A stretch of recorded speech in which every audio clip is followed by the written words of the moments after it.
കുറച്ച് വർഷങ്ങൾക്ക് മുമ്പ് തിരുവനന്തപുരത്ത് നന്ദൻകോട് നടന്ന കൂട്ടക്കൊല കേഡൽ ജീൻസൺ രാജ എന്ന മകൻ മാതാപിതാക്കളെയും സഹോദരിയെയും ബന്ധുവായ ഒരു സ്ത്രീയെയും വീട്ടിനകത്ത് വെട്ടിക്കൊലപ്പെടുത്തിയ ആ വാർത്ത, ആ കേസിലെ വിധി ഇന്നാണ്. തിരുവനന്തപുരം അഡീഷണൽ സെഷൻസ് കോടതിയാണ് വിധി പറയുന്നത്. കേഡൽ ജീൻസൺ രാജയാണ് കേസിലെ ഏക പ്രതി.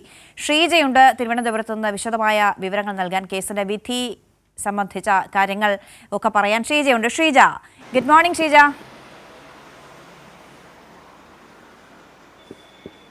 Good morning Anna. ഷീജ, നമ്മൾ കഴിഞ്ഞ കുറേ ദിവസങ്ങളായി രാജ്യസമാധാനത്തിന് വേണ്ടിയുള്ള വാർത്തകളിലായിരുന്നു.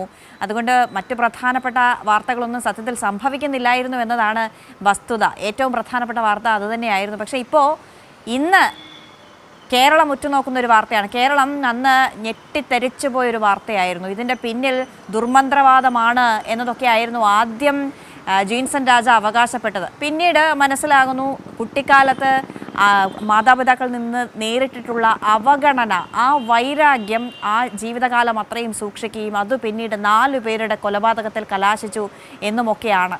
പക്ഷേ കേരളം അതിനു മുൻപ് പരിചയപ്പെട്ടിട്ടില്ലാത്ത പല വാക്കുകളും അന്ന് നമ്മൾ കേട്ടു, ദുർമന്ത്രവാദവുമായൊക്കെ ബന്ധപ്പെട്ട്. അങ്ങനെ വളരെ പ്രമാദമായ ഒരു കേസിലാണ് ഇന്ന് വിധി വരുന്നത്.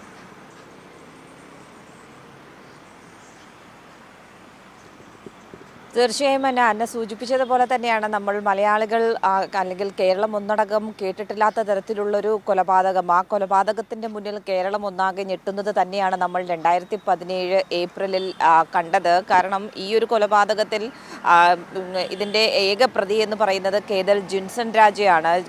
ജിൻസൺ രാജയാകട്ടെ അദ്ദേഹത്തിൻ്റെ സ്വന്തം മാതാപിതാക്കളെയും സഹോദരിയെയും ബന്ധുവിനെയുമാണ് അതിക്രൂരമായി കൊലപ്പെടുത്തിയത്. അതിൽ നമ്മൾ കണ്ടതാണ് ഈ അന്ന സൂചിപ്പിച്ചതുപോലെ തന്നെ വലിയ തോതിൽ അന്ധവിശ്വാസത്തിലേക്കൊക്കെ നയിക്കുന്ന തരത്തിൽ അതിൻ്റെ കഥയൊക്കെ പോകുന്നത് നമ്മൾ കണ്ടതാണ്. പക്ഷേ അതിന് പിന്നിൽ അന്ധവിശ്വാസമോ അങ്ങനെയുള്ളതൊന്നുമായിരുന്നില്ല. കൃത്യമായ ഗൂഢാലോചന പ്രകാരം നടത്തിയ ഒരു കൊലപാതകം അത് തന്നെയായിരുന്നു ഈ 4 പേരുടെയും കൊലപാതകം, നന്ദൻകോട് കൂട്ടക്കൊലപാതകം എന്ന് പറയുന്നത്. ഏപ്രിൽ 5, 6 തീയതികളിലായിട്ടായിരുന്നു ഈ കൊലപാതകങ്ങൾ പ്രതി നടത്തിയത്. ഇതിലാണ് ഇപ്പോൾ ഏതായാലും ഇന്ന് വിധി പറയാൻ പോകുന്നത്. തിരുവനന്തപുരം ജില്ലാ അഡീഷണൽ സെഷൻസ് കോടതി 7 വിധി പറയുന്നത്. 2 തവണയായി ഇതിൻ്റെ വിധി പറയാൻ വേണ്ടി മാറ്റിയ കേസാണ്. ഇതിപ്പോൾ ഇന്ന് വിധി പ്രഖ്യാപനം ഉണ്ടാകും എന്ന് തന്നെയാണ് നമ്മൾ പ്രതീക്ഷിക്കുന്നത്. ഇതിൽ കൃത്യമായ രീതിയിൽ അന്വേഷണം നടത്തിയ പോലീസിൻ്റെ മികവിനെ എടുത്തു പറയേണ്ടത് തന്നെയാണ് അന്ന. കാരണം ഇതുമായി ബന്ധപ്പെട്ടുകൊണ്ട് അന്ന് വലിയ തോതിൽ അന്ധവിശ്വാസമായിരുന്നു ഇതിന് പിന്നിൽ. ആസ്ട്രൽ പ്രൊജക്ഷൻ എന്നൊരു വാക്കൊക്കെ നമ്മൾ അന്ന് പരിചയപ്പെട്ടതുമാണ്.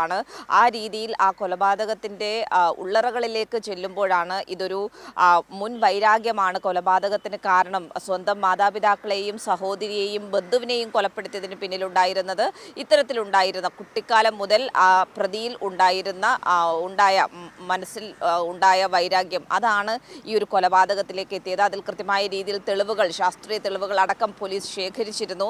ഈ വാർത്ത പുറത്തു വരുന്നത് ഈ കൊലപാതകങ്ങൾ നടത്തിയതിനു ശേഷം ഈ മൃതദേഹങ്ങൾ കത്തിക്കുന്ന ഒരു ഘട്ടത്തിൽ ആണ് ഈ ഇതുമായി ബന്ധപ്പെട്ടുള്ള കാര്യങ്ങളൊക്കെ പുറം ലോകം അറിയുന്നത്. അതുവരെ ഒളിപ്പിച്ചു വെക്കാൻ പ്രതിക്ക് സാധിച്ചിരുന്നു. അതിൽ പ്രതി തിരഞ്ഞെടുത്ത മാർഗം എന്ന് പറയുന്നത് യൂട്യൂബ് മുഖേന ഏത് രീതിയിൽ ഈ കൊലപാതകങ്ങൾ നടത്താം. അപ്പോൾ തലയ്ക്ക് പിന്നിലായി മഴുകൊണ്ട് അടിച്ചായിരുന്നു കൊലപാതകങ്ങൾ നടത്തിയത്. അതിനുവേണ്ടി ഡമ്മി അടക്കം വീട്ടിലുണ്ടാക്കി ആ രീതിയിലുള്ള ട്രയലൊക്കെ ചെയ്ത് നോക്കിയതിന് ശേഷമാണ് ഈ കൊലപാതകങ്ങളിലേക്ക് എത്തുന്നത്. ഏതായാലും ഇതിൽ ജിൻസൺ രാജ് പോലീസ് പിടിയിലാകുന്നത് ഈ കൊലപാതകങ്ങൾക്ക് ശേഷം. ഇത് 8-ാം തീയതി, അതായത് ഏപ്രിലിൽ 2017 ഏപ്രിൽ 5, 6 തീയതികളിൽ 5-ാം തീയതി ആദ്യം മാതാവിൻ്റെ കൊലപാതകം നടത്തുന്നു. തൊട്ടു പിന്നാലെ പിതാവിൻ്റെയും സഹോദരിയെയും കൊലപ്പെടുത്തുന്നു. തൊട്ടടുത്ത ദിവസമാണ് ബന്ധുവിനെ കൊലപ്പെടുത്തി ഇങ്ങനെ ഈ 4 കൊലപാതകങ്ങളും നടത്തുന്നത്. അതിന് പിന്നാലെ 8-ാം തീയതി രാത്രിയോടുകൂടി ഈ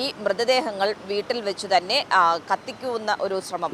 മൃതദേഹങ്ങൾ തീ കൊളുത്തിയതിനു ശേഷം അവിടെ നിന്നും ഒളിവിൽ പോകുന്നു. ചെന്നൈയിലേക്കാണ് ഒളിവിൽ പോയത്. അതിനുശേഷം പക്ഷേ പിടിയിലാകും എന്നുള്ള പോലീസ് ആ രീതിയിൽ വലവിരിച്ചതിനെ തുടർന്ന് തിരികെ തമ്പാനൂർ റെയിൽവേ സ്റ്റേഷനിലേക്ക് എത്തുന്നു. അവിടെ വെച്ചാണ് പോലീസ് ജിൻസൺ രാജിനെ പിടികൂടുന്നത്. അങ്ങനെ ആ ഒരു കേസിൻ്റെ ഒരു നാൾവഴി ആ രീതിയിലാണ് നിലനിൽക്കുന്നത്. അതിനുശേഷം പല രീതിയിൽ പോലീസിനെ തെറ്റിദ്ധരിപ്പിക്കുവാൻ വേണ്ടി അന്ധവിശ്വാസമൊക്കെ, ആസ്ട്രൽ പ്രൊജക്ഷൻ ഒക്കെ ഇതിലേക്ക് ഉൾപ്പെടുത്തുവാൻ വേണ്ടി പ്രതി ശ്രമിച്ചെങ്കിൽ പോലും പ്രതി പ്രതിയെ കൃത്യമായ രീതിയിൽ മാനസിക മിക്കവാറും ആളുകൾ ആദ്യമായി വൈദ്യപരിശോധന കേൾക്കുന്ന വാക്കായിരുന്നു ആസ്ട്രൽ പ്രൊജക്ഷൻ എന്നത്.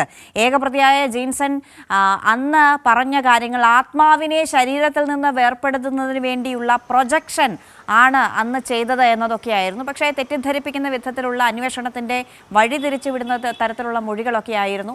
പിന്നീട് പോലീസിൻ്റെ കണ്ടെത്തൽ കുഞ്ഞുനാൾ മുതൽ അച്ഛനോടുള്ള വൈരാഗ്യമാണ് ഈ കൊലപാതകത്തിലേക്ക് എത്തിച്ചത് എന്നതാണ്. കേഡലിന് മാനസിക വിഭ്രാന്തി ഉണ്ട് എന്ന് കാണിച്ചൊക്കെയായിരുന്നു വിചാരണ നേരിടാനാവില്ല എന്ന പ്രതിഭാഗം വാദിച്ചത് അന്ന്. പക്ഷേ മാനസിക വിഭ്രാന്തി ഒന്നുമില്ല എന്നത് മെഡിക്കൽ ബോർഡ് സാക്ഷ്യപ്പെടുത്തതോടുകൂടിയാണ് 8 വർഷം നീണ്ട ഈ വിചാരണയ്ക്കൊക്കെ ശേഷം അന്വേഷണത്തിൻ്റെ പരിധിയൊക്കെ കടന്ന് വിചാരണയിലേക്ക് കടക്കാൻ തന്നെ ഈ ഒരു പ്രതിസന്ധി കൊണ്ട് നിലനിന്നിരുന്നു. പിന്നീട് 8 വർഷത്തിന് ശേഷം വിധി വരുന്നതൊക്കെ ഇത്രയും വലിയ സംഭവവികാസങ്ങൾക്ക് ശേഷമാണല്ലോ. തീർച്ചയായും തന്നെ അത് എടുത്തു പറയേണ്ടത് തന്നെയാണ്. കാരണം ഇതുമായി ബന്ധപ്പെട്ടുകൊണ്ട് ഈ കേസിനെ വഴിതിരിച്ചു വിടാൻ വേണ്ടി വലിയ ശ്രമം തന്നെയാണ് പ്രതിയായിട്ടുള്ള കേഡൽ ജിൻസൺ രാജ നടത്തിയിട്ടുണ്ടായിരുന്നത്. അതിൽ ഏറ്റവും പ്രധാനം തൻ്റെ മനോനില സംബന്ധിച്ചിട്ടുള്ള പ്രശ്നം ഉയർത്തി തന്നെയായിരുന്നു. അത് തന്നെയാണ് പ്രതിഭാഗവും വിചാരണ ഘട്ടത്തിലൊക്കെ കോടതിയിൽ ഉയർത്തിക്കാട്ടിയത്. പക്ഷേ പോലീസ് പ്രത്യേകിച്ചും പ്രത്യേക അന്വേഷണ സംഘം അതിൽ ഒരു തരത്തിലുള്ള വിട്ടുവീഴ്ചയ്ക്കും തയ്യാറായിരുന്നില്ല. കൃത്യമായിട്ടുള്ള വൈദ്യപരിശോധന അടക്കം നടത്തി ഈ പ്രതിക്ക് ഒരു തരത്തിലുള്ള മാനസിക പ്രശ്നങ്ങളുമില്ല, മുൻവൈരാഗ്യം മാത്രമാണ് ഈ കൊലപാതകങ്ങൾക്ക് കാരണം എന്നുള്ളത് കൃത്യമായ രീതിയിൽ കണ്ടെത്തുകയായിരുന്നു. അതിൽ കൃത്യമായ തെളിവുകളുടെ അടിസ്ഥാനത്തിൽ, ശാസ്ത്രീയ തെളിവുകളുടെ അടിസ്ഥാനത്തിൽ, അതോടൊപ്പം തന്നെ യൂട്യൂബിൽ എന്തൊക്കെ ഈ പ്രതിയായിട്ടുള്ള കേഡൽ ജിൻസൺ രാജ സെർച്ച് ചെയ്തിട്ടുണ്ട്, കൊലപാതകം എങ്ങനെ നടത്താം എന്നതടക്കമുള്ള കാര്യങ്ങൾ കൃത്യമായ രീതിയിൽ അതിൻ്റെയൊക്കെ ഒരു ഹിസ്റ്ററി എടുത്താണ്, ആ തെളിവുകൾ സഹിതമാണ് അന്വേഷണ സംഘം കോടതിയിൽ സമർപ്പിച്ചിട്ടുണ്ടായിരുന്നത്. അതുകൊണ്ട് തന്നെയാണ് പ്രോസിക്യൂഷൻ ആവശ്യപ്പെടുന്നത് ഇതിൽ പരമാവധി ശിക്ഷയായ ക്യാപിറ്റൽ പണിഷ്മെന്റ് തന്നെ പ്രതിക്ക് നൽകണം എന്നുള്ള കാര്യം. അതുകൊണ്ട് തന്നെയാണ് ആവശ്യപ്പെടുന്നത്. ഇതിൽ ഒരു തരത്തിലുള്ള മാനസിക വിഭ്രാന്തിയോ അല്ലെങ്കിൽ അന്ധവിശ്വാസമോ ഒന്നും കലരുന്ന ഒരു വിഷയമല്ല. വൈരാഗ്യം, തൻ്റെ പിതാവിനോടുള്ള മുൻവൈരാഗ്യം അത് മാതാവിലേക്കും സഹോദരിയിലേക്കും നീളുന്നു.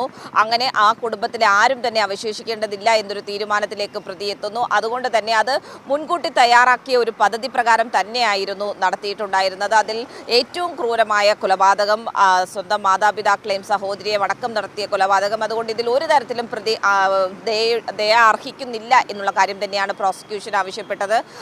നിലവിൽ ഈ കഴിഞ്ഞ ദിവസം ഈ വിധി പ്രഖ്യാപനം ഉണ്ടാകുമെന്നുള്ളത് ഒരു പ്രതീക്ഷയിൽ പ്രതിയെ കോടതിയിൽ എത്തിക്കുമ്പോൾ പോലും പ്രതിക്ക് ഒരു തരത്തിലുള്ള കൂസലും ഉണ്ടായിരുന്നില്ല. ഇത്തരത്തിൽ ഒരു തെറ്റ് ഞാൻ ചെയ്തിട്ടില്ല എന്നുള്ളൊരു ഭാവത്തിലാണ് പ്രതി നിൽക്കുന്നത്. ഒരു തരത്തിലും ഇന്ന് ഈ ഒരു കൊലപാതകങ്ങൾ താൻ നടത്തി എന്നുള്ളത് സമ്മതിക്കുവാൻ വേണ്ടി പ്രതി തയ്യാറാകാത്തൊരു സാഹചര്യമാണ് നിലനിൽക്കുന്നത്. പക്ഷേ കൃത്യമായ രീതിയിൽ തെളിവുകളുടെ അടിസ്ഥാനത്തിൽ തന്നെയാണ് അന്വേഷണ സംഘം അന്വേഷണം നടത്തിയതും കുറ്റപത്രം സമർപ്പിച്ചതും. ആ തെളിവുകളുടെയും സാക്ഷികളുടെയും അടിസ്ഥാനത്തിൽ തന്നെയാണ് പ്രോസിക്യൂഷൻ കേസ് കോടതിയിൽ വിചാരണ ഘട്ടത്തിൽ കൃത്യമായ രീതിയിൽ കാര്യങ്ങൾ അവതരിപ്പിച്ചതും. ഏതായാലും രാവിലെ 11 മണിയോടുകൂടിയാണ് കേസിന്റെ വിധി പ്രഖ്യാപനം ഉണ്ടാവുക. അന്ന. ശരി, കേഡൽ ജീൻസൺ രാജ മാത്രമാണ് നന്ദൻകോട് കൂട്ടക്കൊലപാതകത്തിലെ ഒരേ ഒരു പ്രതി. ശരി ഷീജ, നമ്മൾ അന്ന് കേട്ടത് വളരെ ഞെട്ടലോടുകൂടി കേട്ട വാർത്ത. ഇന്ന് വിധി എന്താകും എന്നതറിയാനുള്ള ആകാംക്ഷയുണ്ട്, തീർച്ചയായും ഉണ്ട്.